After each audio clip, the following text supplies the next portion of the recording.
مسلمانی در کتاب، مسلمانہ در گو۔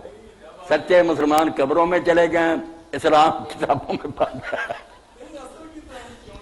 نہیں، آج ان کا اپنا نقصان بھی ہے، نہ لوگ آنے دیتے ہیں۔ اگر لوگوں کو صحیح بتائیں وہ مفتی ناراض ہو جاتے ہیں۔ مسجدیں ہیں وہاں بن گئے، ممبر بنے ہوئے ہیں، کوئی اس کا چیئر بنے، پریزیڈنٹ بنا۔ مسجدوں میں بھی کمیٹیاں، وہ عالم کو دبا کر رکھتے ہیں۔ اگر وہ ذرا نہیں ان کی مرضی، چلو جی مولوی صاحب چھٹی، ان پڑھ جو ہے نا وہ مسجد پر قابل۔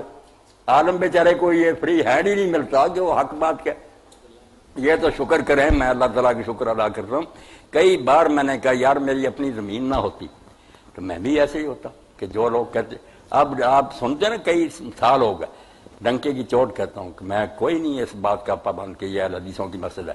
جو بات حق ہوگی، بریلویوں کی ہوگی، میں اوپر کھڑا ممبر کے کہوں گا کہ احمد رضا خان کی یہ بات حق ہے، اور کہتا ہوں۔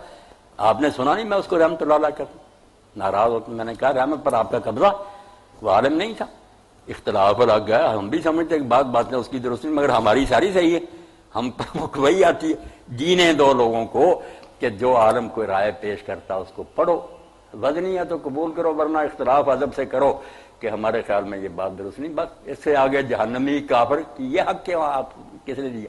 وہ کلمہ نہیں پڑھ رہے۔ تو پہلے تو یہ وحدت امت جو میری کتاب ہے نا، مشرق مغرب میں اس کو پھیلایا، ہر جگہ تحفہ دیں کہ کوئی کلمہ بنا اس کو جو کافر کہے گا وہ خود کافر ہو جائے گا۔ کلمہ پڑھنے کے باوجود آپ اس کو کافر کہیں، آپ اس کے مسئلے کو کہیں کہ میرے خیال میں یہ بات جو ہے نا یہ صحیح نہیں معلوم ہوتی، غلط ہے، بس۔